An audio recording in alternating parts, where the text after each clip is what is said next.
Oh boy. Yeah, we're live.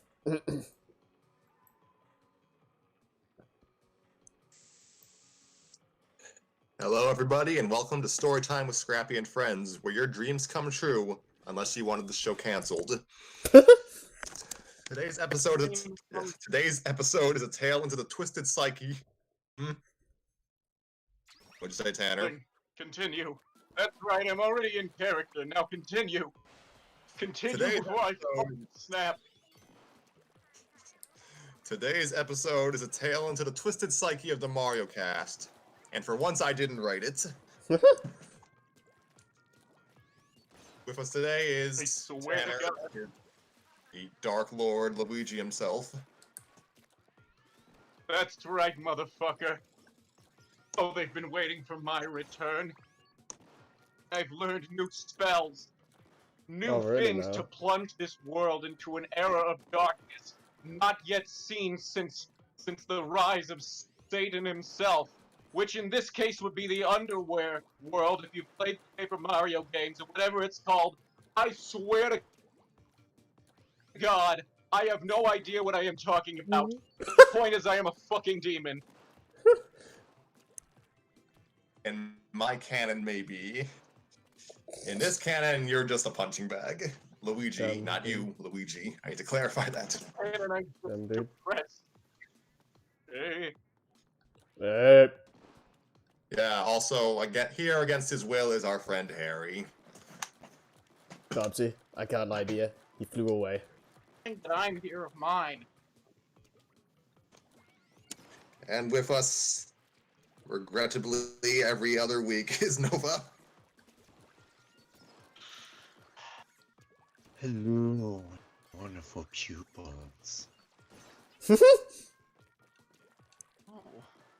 Yes, we are going to read Erika today, but first we wanted to do something a little short and comedic because Tanner was in the area.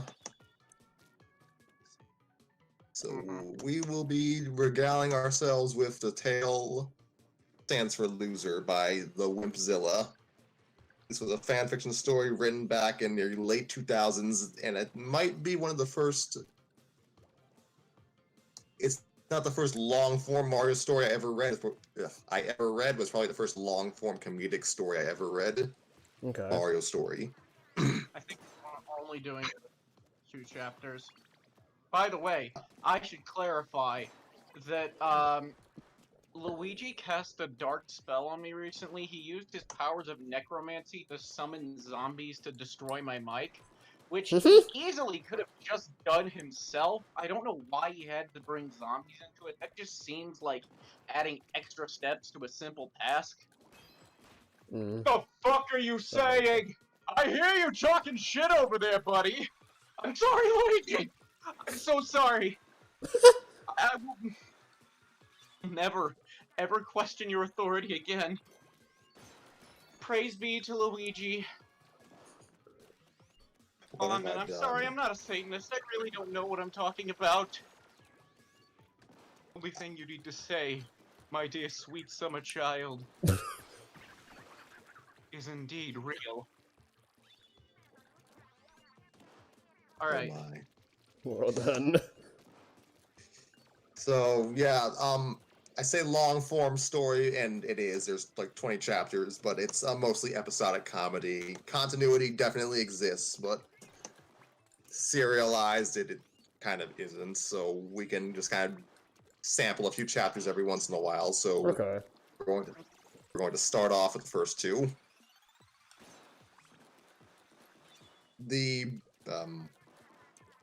The premise of this series is basically a slice of life comedy about Luigi suffering from bad luck. Rip. That's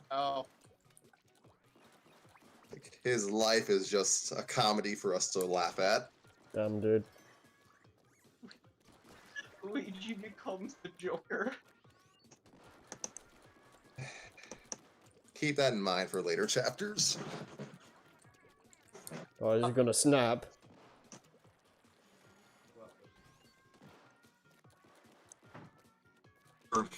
these are the early chapters where Whimzilla is just kind of finding their footing.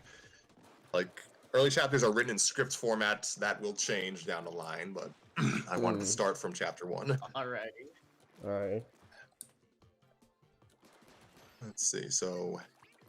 Yes, Tanner, of course, will be allowing the vessel of Luigi to possess him for this episode, as per usual. I'll be reprising Daisy, and Nova gets to pick whatever he wants.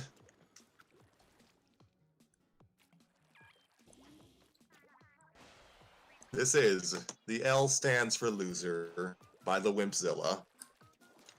Long ago, in the far-off land of 2007, I came under a state of mind known only to the public as boredom.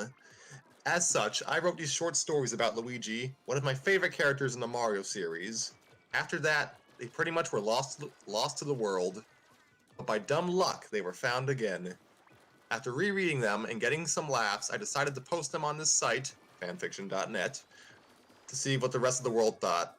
These first 9 chapters are the original stories I had written. Without these, this series would not exist. And thus begins the story proper. Luigi, waiting by the mailbox.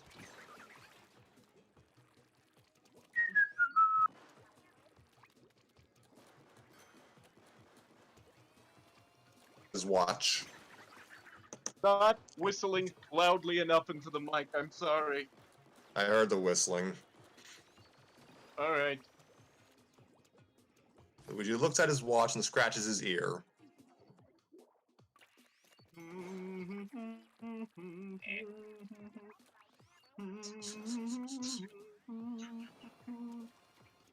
Oh gosh. Parakarry, I think that's how you pronounce it. You like your weird Jack McRae southern accent. That'll work.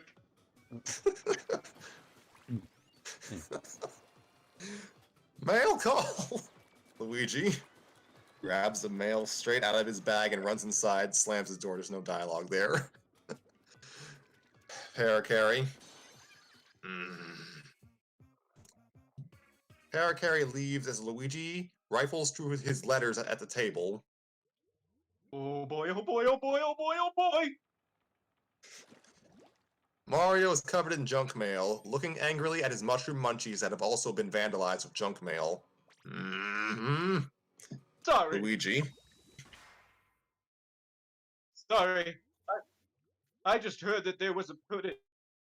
There was a pudding that I was fucking, sorry. Sometimes when you spend most of your life speaking in ancient demonic tongues, you forget English. Hold on. Sorry. I just heard I was putting a feature article in this month's, oh my god, Fungi Cap magazine. And I can't wait to see it if I can read it. Given my track record with the English language, I'm not sure. Mario lifts a soggy magazine out of his soiled cereal. Luigi. That's it! Gimme! Luigi looks at the cover. Hey! That was Luigi... a very uncertain delivery. Zoom in on magazine cover featuring Luigi in his underwear, twirling his shirt over his head and the twirling his shirt over his head and the headline, oh gosh, God's Top 10 Mistakes. Get that picture. I don't know. You didn't. Luigi. Oh. You didn't. Oh, I'm gonna. Parakarry in the window. Important letter from Mr. Mario. Mario raises his hand. Parakarry.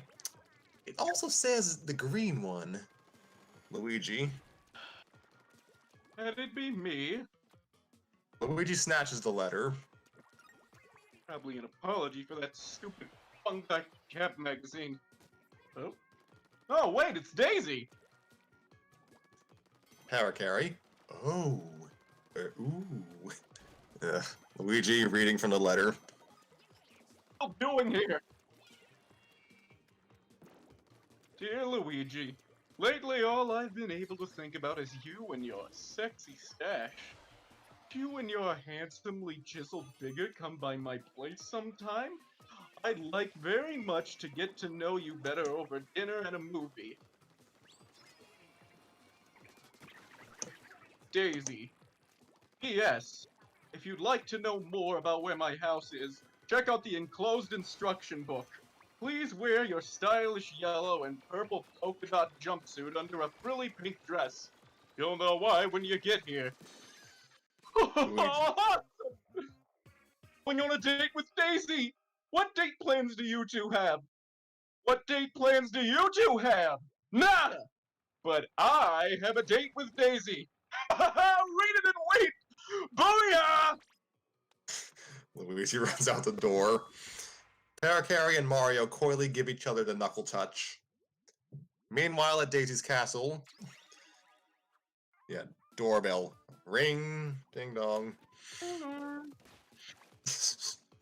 Daisy, from inside. I'll get it! Opens the door. Hello! Luigi. Leaning on the wall with a pink dress on and a sexy look on his face. Hey, Daisy. My stash that blows in the wind like, something sexy that blows in the wind? But not consume your every waking thought. Well, go ahead. Luigi leans in close to Daisy with his lips stretched out, whispering.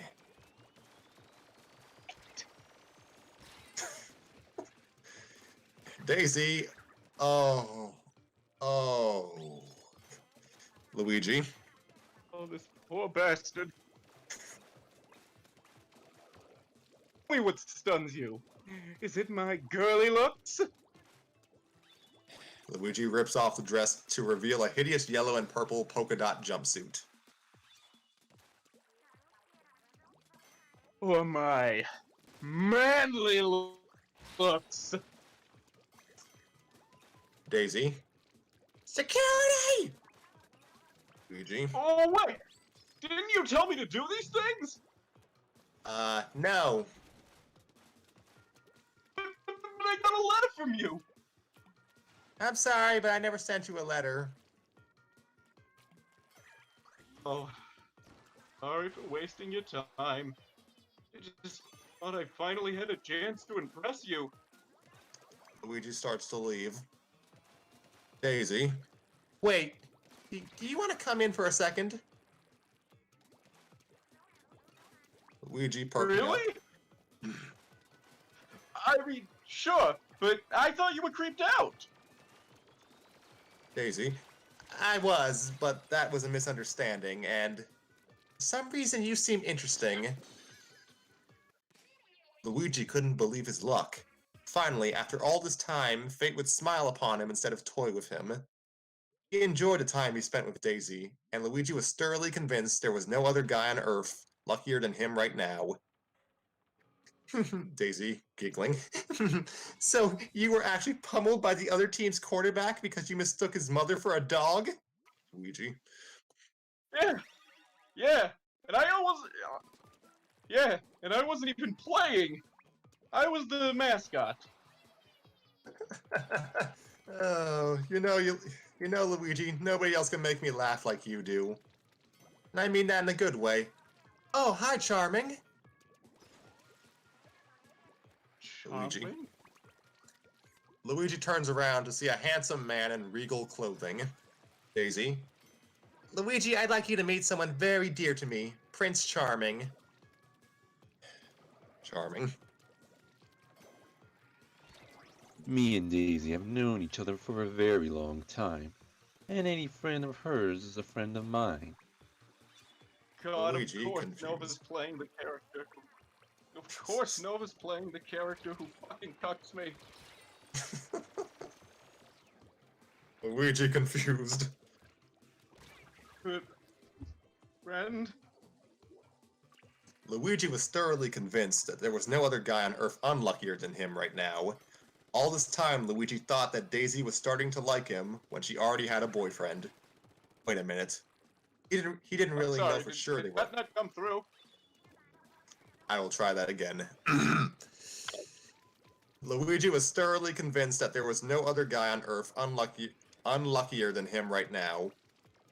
All this time, Luigi thought that Daisy was starting to like him, when she already had a boyfriend. Wait a minute. He didn't really know for sure they were a couple. Charming. They were just discussing what we're going to do when we become queen and king. Dang! Oh well. Wait, is that supposed to be Luigi's thought process? Yeah. Dang! Oh well. Back at the Mario house, Mario and Parakarry were chilling on the couch. Parakarry? Whoa! Colonel Can you really monologue use Twinkies? narrating now. It was like Luigi's thought process and also just general narration. It kind of threw me off. Let's see. Parakarry. Weird. Whoa! Can you really use Twinkies like that and still be edible? Mario nods his head with a face that says, "Oh yeah!" Parakarry, amazed. Wow! All this time I thought you could only do it with a plunger. The door opens and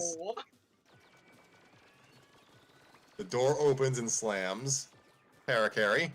Hey, Casanova. How's your time with Daisy? Luigi. Do me a favor and just not talk to me. Luigi walks off sadly as the studio audience goes, "Aww." Who are you people? Mario, the voices are getting louder! I need my medication again! Parakarry. Oh, come on, Luigi. Oh, come on, Luigi. We were just having some fun. Parakarry walks into the kitchen after Luigi. What's the matter with you anyway? Luigi, lifting his head out of his pile of Oreo cookies in a whiny voice. Lifting his head out of his pile of Oreo cookies in a whiny voice. The boyfriend! And someone licked the middle out of every Oreo cookie! Luigi plops his head down again. Parakarry. Oh, you really like this girl, don't you? Luigi not pulling his head out.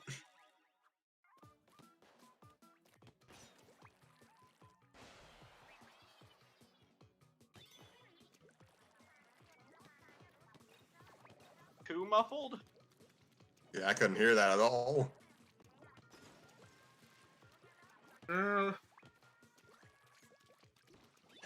Thank you. Parakarry. Well, I'm gonna help you win her heart. With my help, she won't be able to resist you. Are you with me? Luigi, not lifting his head up.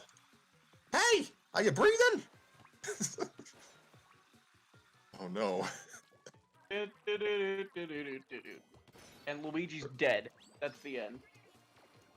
Yeah, the entire rest of the series is just purgatory. The next morning, Parakarry. Mail call! No, it's Luigi returning. What? I was saying it's just Luigi killing himself so he can return home. And by that I mean hell. Oh no. The next Really morning. not much different from where he is right now. The next morning, Parakarry. Mail call! Nope. Sorry, Nova dropped for a moment. Let's see. Mail call. Nobody comes out the door. I said mail call! Still no answer. Parakarry goes into the house. Sorry, what'd you say, Nova? Don't say anything. Oh, I heard background. I heard some sort of feedback. Let's see. Parakarry goes into the house. Where's Luigi? Points to the kitchen. Parakarry goes into the kitchen to find a repulsive Luigi slumped over in the fridge door. Great Goombas, what are you doing? Luigi. Drowning my sorrows in chocolate fudge. I had actual water. I could have made that better. That's fine. Thank you, Chewbacca. Transforming into a Wookiee. Yeah. Harry. I didn't know this was a Star Wars crossover. Soon, Harry, soon. Few episodes from now. Hopefully. That's a joke. Gonna happen. Harry. Well, you better clean yourself up, because today you'll be battling for Daisy's love, Luigi. Huh? I swear it's not. I swear it's not a trick this time. You have to be at the warehouse at 3 o'clock p.m. for your duel, Duel? Luigi.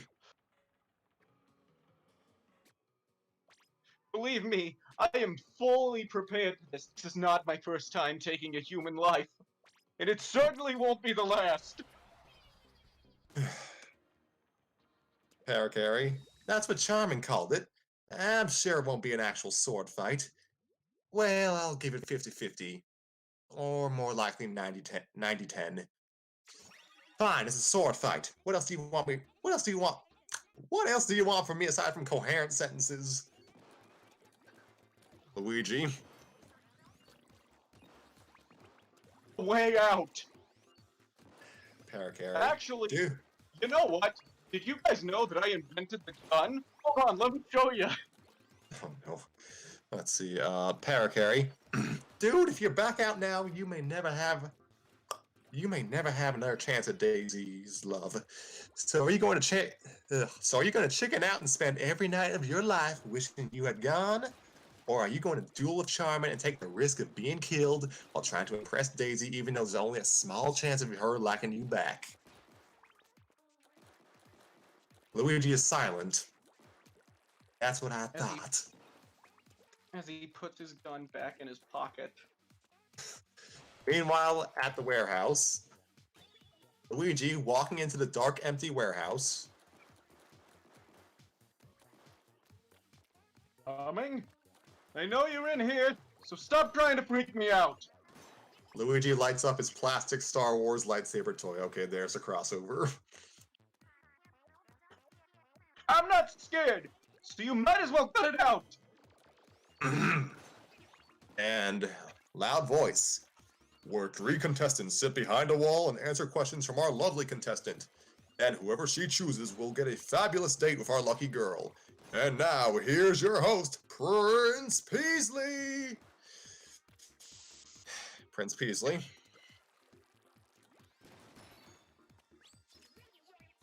Oh shit.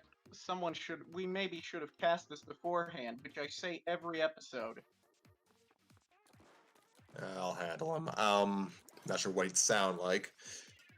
Hello and welcome to Studio Audience. Everyone now together. Wow! Oh! Oh! Choosing! Yeah! That was fan-fucking-tastic, everyone. Good job. Great work, guys. Peasley. Today's contestants are Yoshi. Spotlight reveals Yoshi from the darkness. Yoshi! Peasley. Prince Charming. Prince Charming. Hello, ladies. Women in the You're audience. so fucking good at this role. Women in the audience.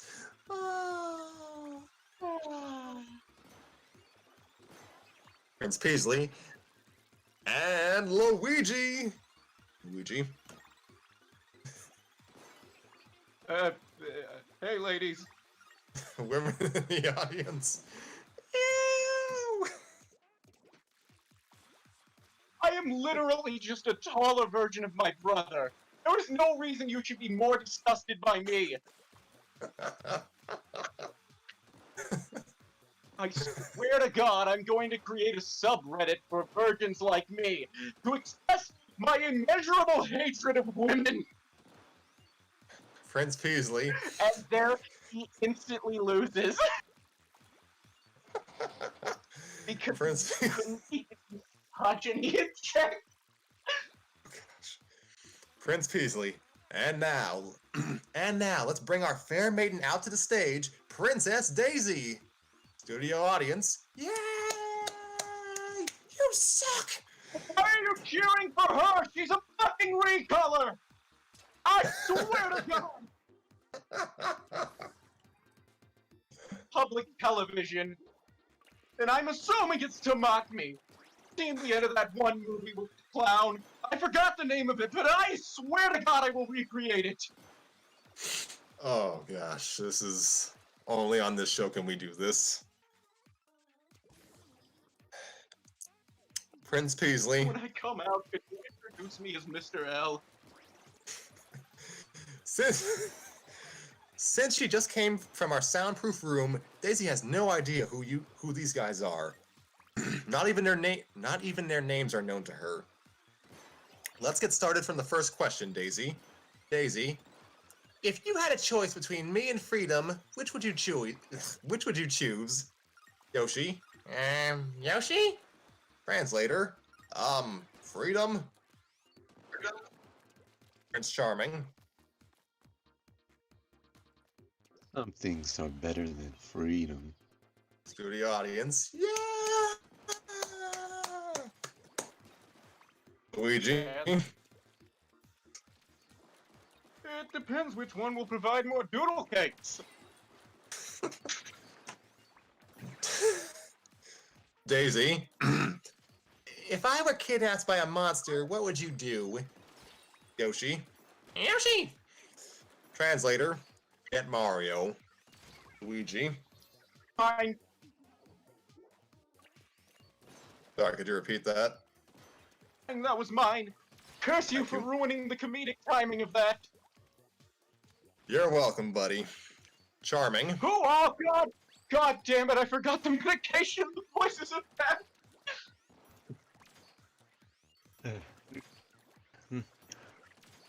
I would, of course, fight my way to the ends of the earth for you. Studio audience, more cheering. Oh my gosh, yes! Have my babies! Luigi. Sign my tax returns! Luigi. Oh, come on! He has those lines written on his hand! How do you know he's not just saying that? Charming.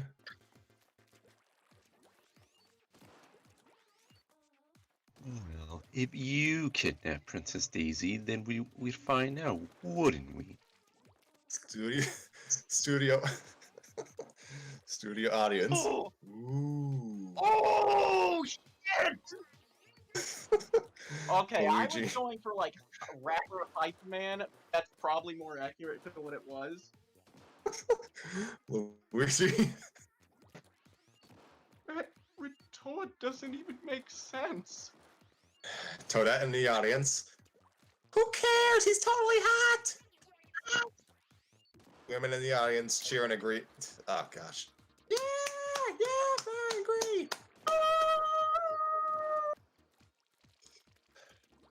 I will Alright. pay you $500 to have sex with my wife, Prince Charming. Daisy, if you had a gross mustache that you thought was sexy, would you shave it off for me? Yoshi. Yoshi! Translator. Sure. Charming. Of course. Luigi. I feel personally attacked. Good. Hey, whoa, hey! Not going out yet and you're already asking me to shave off Bob? Charming. Mustache Bob. Luigi. Well, I was tied between Bob and Luigi Jr., and I already named another part of my body that last one. Oh no. Charming scoots his chair away. I should also inform everyone who is not reading along that that was an ad-lib from Tanner. Hilarious. Hard tie. Click, click. Prince Peasley. It's time to choose. It's time to choose, Daisy. Who do you want to go out with? Daisy. I really liked number 2, so I think I'll go with him, Prince Peasley. Well, here he is. Wall rises. Prince Charming! A good choice, I would like to add. Daisy. Ew! I'm not gonna date my cousin! And everyone, all together now, everyone. Cousin! Then Great timing. Oh yeah, Yoshi. Yoshi! Translator. Like, redundant translator. Cousin. Luigi. wait, so you guys aren't going out? No, of course not. Why would you think that? Because he was over at your house, and I am not savvy to the genre of TV sitcoms. He's staying with me for the week while his castle gets repaired. You two were talking about what you two would do as this is a fucking tongue twister, as queen and king. Of our own countries. We were sharing ideas so we could be even better royalty.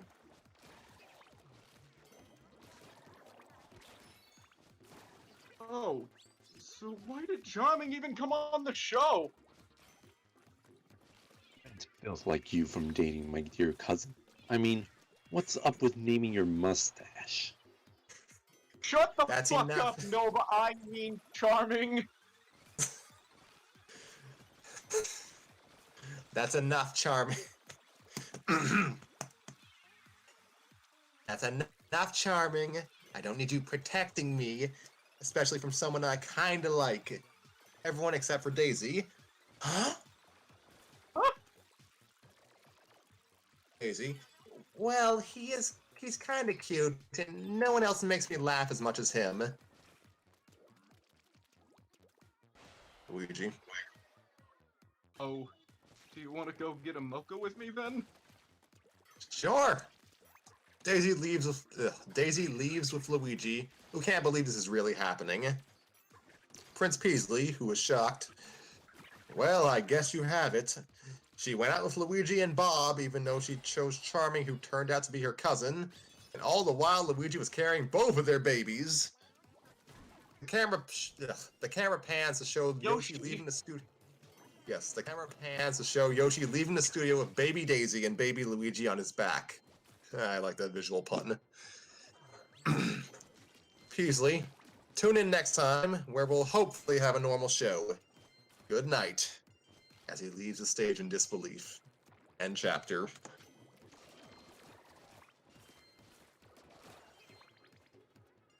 Whoa, that was a thing that happened.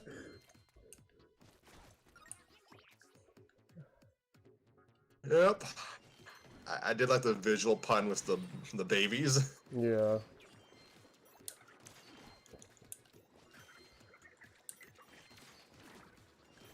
Oh my. That was fun. I don't really like stuff that's written as like a script, but the actual content of the story was fun.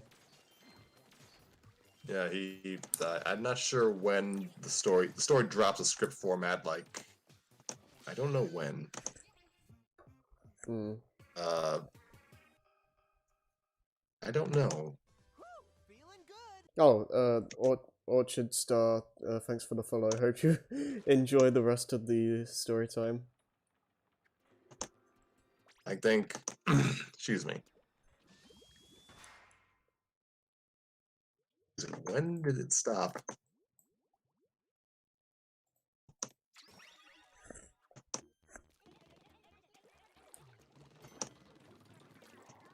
Yeah, we have someone watching us at the moment. Welcome.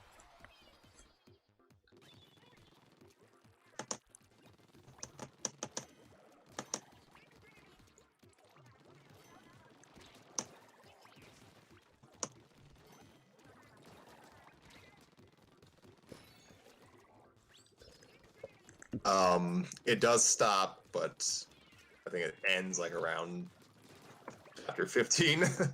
Oh, okay. Well, it's fine. I'm still enjoying it. It's just script format doesn't really translate the best for like written stories usually. I'm generally fine reading it. It's just reading it aloud is a different thing. Yeah, it's a little bit weird.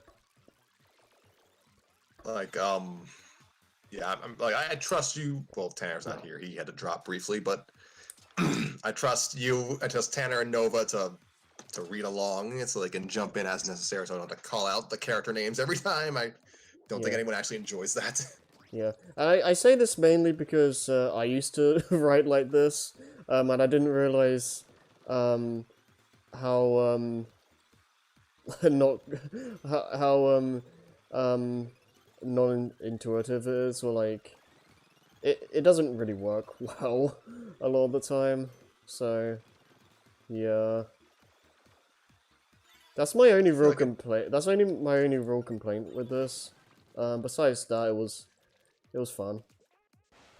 like it works well enough for the group chat story.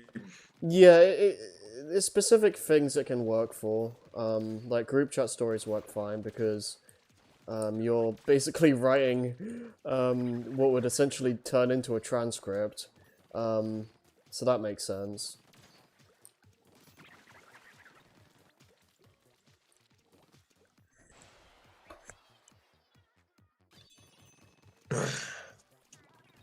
Yeah, the story's whole gimmick, so to speak, is that Luigi suffers, but he came out all right in this chapter. Yeah, he came out on top. Is he? I doubt that's gonna be the norm. It's not. It's really not. Sad times.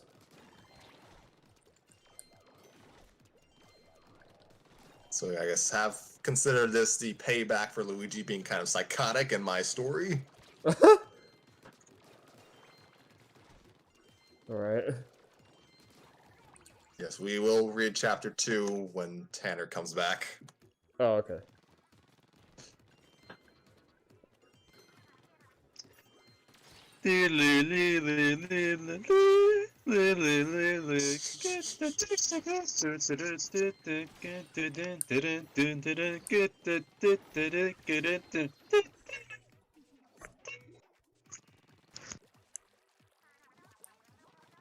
That's for a minute I thought you were doing like a alternate version of the Mario U menu theme. I thought he was doing the Monty Python intermission theme. I was. Oh. I've only heard the first few seconds, so I couldn't recognize the rest.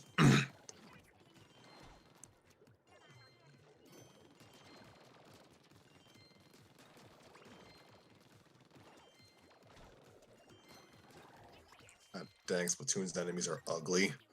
Good.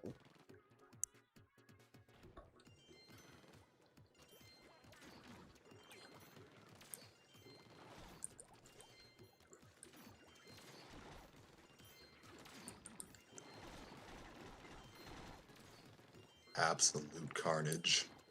Yeah, this is a bit of a hot mess right now. Oh, when did Orchid Star join? Like, just as we finished reading? I don't know, but they just gave me a follow like a minute ago, so... Well, we hope you enjoy the rest of the show, Orchid Star.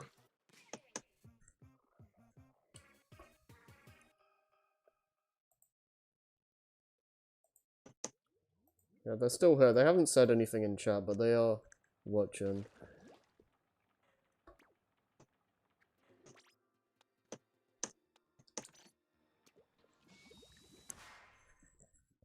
I forgot how long it took for them to move away from the script format. No, that's fine. I'm still enjoying it. It's not like a deal breaker for me. It's just something I've noticed. I mean, I think I'd have more issue with that if I was reading it myself. Listening to it be like read out isn't as much of an issue for me.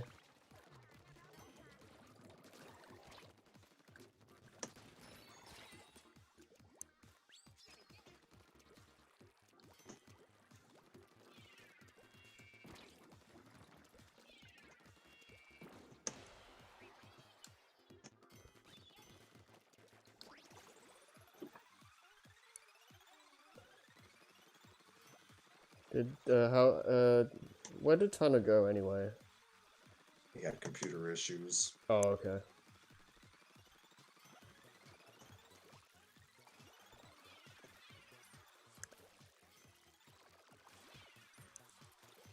Whee. Okay.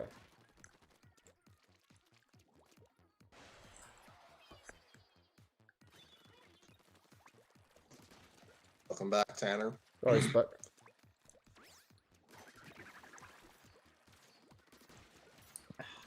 I guess I'm using my phone because my computer shut down.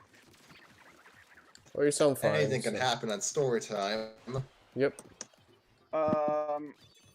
So do we want to read chapter 2 of Luigi here? Yep. Yes, we will I really like read how the that. second chapter and then we can. Pardon? Yeah, I mean, if you want to, I thought that was the plan, but Yeah. Yeah. We should be doing chapter 2. I will say my review of this chapter is, ouch. I enjoyed the ad-libbing. What? I enjoyed the ad-libbing you did. Oh, that was great. I mean, I thought it was. But I'm fucking hilarious, you know.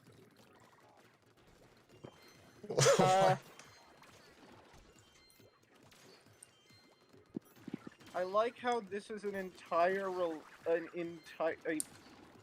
Jesus, hold on. Let me drink water. I like that somebody adapted me and Nova's entire relationship into the Mario universe. Where he's just better at me than everything and more confident and Jeez. more likable and funnier and I mean, the Prince Charming character isn't going to be in any other chapters as far as I can remember. Oh, okay. Chads. Yeah, Charming is a Chad.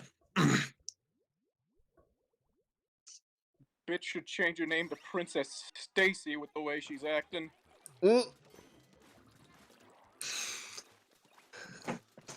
So, anyway, let's see.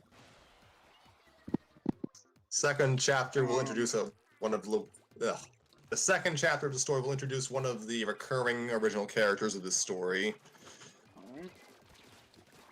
So yeah, there's your tab. Nova, you want to voice Dexter? Of course. Thank you. All right. This is chapter 2 of the L stands for loser. Prunes and laxatives.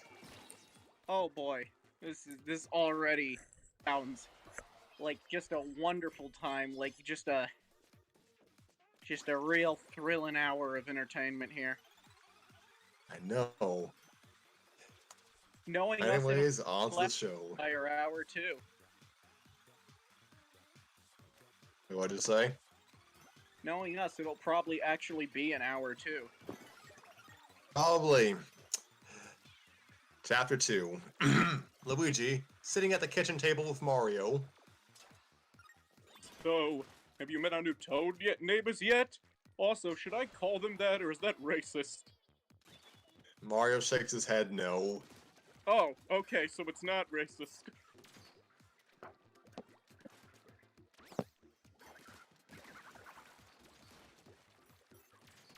Oh yeah, you weren't here for my spiel. I'm gonna probably drop the character and call outs if we can follow along.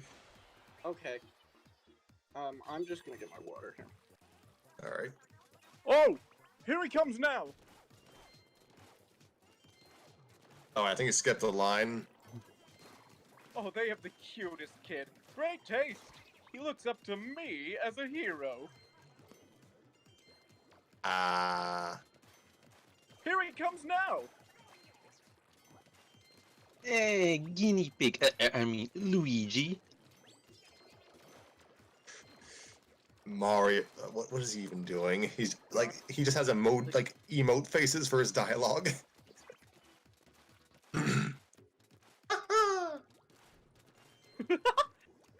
Luigi